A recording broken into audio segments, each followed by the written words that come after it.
2026 সালের এসএসসি পরীক্ষার্থীবৃন্দ, আশা করি তোমরা সবাই ভালো আছো এবং সুস্থ আছো। তোমাদের এসএসসির বোর্ড পরীক্ষা একেবারে দরজায় কড়া নাড়ছে এবং আমাদের সচরাচর বোর্ড পরীক্ষাগুলো শুরু হয়ে থাকে বাংলা প্রথম পত্র দিয়ে। ফলে বাংলা প্রথম পত্রের যে প্রস্তুতি সেটা তোমরা ইতিমধ্যেই গ্রহণ করা শুরু করেছো এবং তোমাদের বাংলা প্রথম পত্রের যেই গদ্য, পদ্য এবং উপন্যাসটি আছে সেটার সার্বিক প্রস্তুতি নিশ্চিত করার লক্ষ্যে উদ্ভাসের পক্ষ থেকে আমরা কিন্তু একটি সাবজেক্ট অ্যানালাইসিস এবং একটি সাবজেক্ট রিভিউ ম্যারাথন ক্লাসের আয়োজন করেছিলাম। সেই ক্লাসে আমরা তোমাদেরকে আসলে কি কি দেখানোর চেষ্টা করেছি, তোমাদের যে গদ্যগুলো আছে অর্থাৎ প্রত্যুপকার, শুভা, বই পড়া, আমাটির ভেপু, মানুষ মোহাম্মদ সাল্লাল্লাহু আলাইহি সাল্লাম, নিমগাছ, শিক্ষা ও মনুষ্যত্ব, প্রবাস বন্ধু এবং একুশের গল্প। আর আমরা যদি কবিতাগুলোর দিকে তাকাই, তোমাদের সিলেবাসের অন্তর্ভুক্ত কবিতাগুলো হচ্ছে কপোতাক্ষ নদ, জীবন বিনিময়, উমর ফারুক, সেই দিনেই মাঠ, বৃষ্টি, আমি কোনো আগন্তুক নই, তোমাকে পাওয়ার জন্য হে স্বাধীনতা এবং হচ্ছে বোশেক। এবং উপন্যাস অর্থাৎ সহপাঠ অংশ থেকে তোমাদের শুধু উপন্যাস ছিল 1971। সো এই যে গদ্য, কবিতা এবং উপন্যাসগুলো তোমাদের বাংলা প্রথম পত্রের সিলেবাসভুক্ত, সেখান থেকে মূলত তোমাকে পরীক্ষায় কি উত্তর করতে হবে, সিকিউ এবং এমসিকিউ উত্তর করতে হবে। সো সিকিউ এবং এমসিকিউ উত্তর করার জন্য প্রথমত তোমার কি জানা লাগবে, ওই গদ্য এবং পদ্য এবং উপন্যাসগুলোর যে কনসেপ্টটা আছে সেটা তোমাকে ক্লিয়ার করতে হবে। সো আমরা আমাদের যে সাবজেক্ট রিভিউ ক্লাস রয়েছে সেখানে তোমাদেরকে প্রত্যেকটা টপিকের যে কনসেপ্ট, সেই কনসেপ্টটা ক্লিয়ার করার চেষ্টা করেছি এবং গদ্য, পদ্য এবং উপন্যাসগুলোর যে আলোচনা তোমার প্রয়োজন সিকিউ এবং এমসিকিউ উত্তর করার জন্য সেগুলো রেখেছি।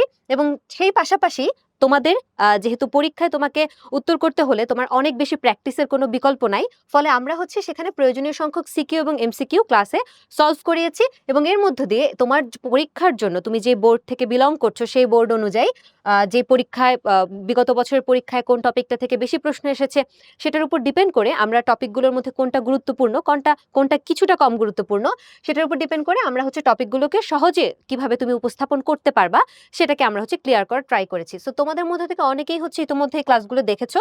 তোমরা যারা এখন এই ক্লাসগুলো করোনি তারা কিন্তু আমাদের উদ্ভাসের যে ফেসবুক পেজ আছে এবং ইউটিউব চ্যানেল আছে সেখানে গেলে ক্লাসগুলো করতে পারবে। এবং তোমাদের সুবিধার্থে এই ভিডিওর যে কমেন্ট সেখানেও কিন্তু আমরা আমাদের এই ক্লাসগুলোর লিংক দিয়ে দিব।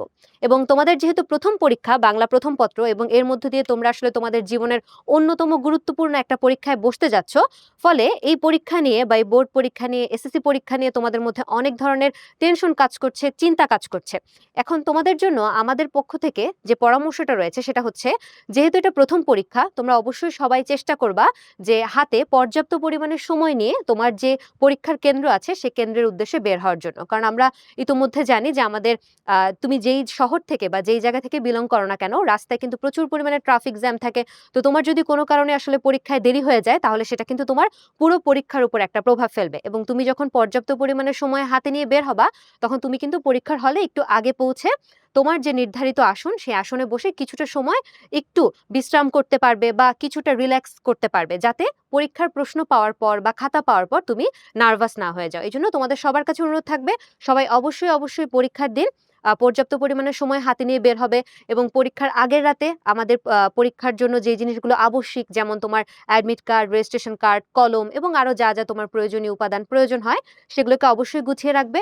এর আগের দিন, পরীক্ষার আগের দিন পর্যাপ্ত পরিমাণে ঘুম এবং বিশ্রাম, এটা যদি তোমার না থাকে তাহলে কিন্তু তুমি এত কষ্ট করে এত পড়াশোনা করলে সেইটার একটা ভালো আউটপুট কিন্তু তুমি পরীক্ষার হলে বসে দিতে পারবে না। তাই তোমাদের সবার জন্য আমাদের আহ্বান থাকবে যে তোমরা সুস্থ থেকে, নিরাপদে থেকে তোমার যে বোর্ড পরীক্ষা সে বোর্ড পরীক্ষায় অবতীর্ণ হও এবং খুবই চমৎকার একটা পরীক্ষা দাও এবং ভালো ফলাফল অর্জন করো। তোমাদের সবার জন্য অনেক অনেক শুভকামনা এবং দোয়া। আল্লাহ হাফেজ। আসসালামু আলাইকুম।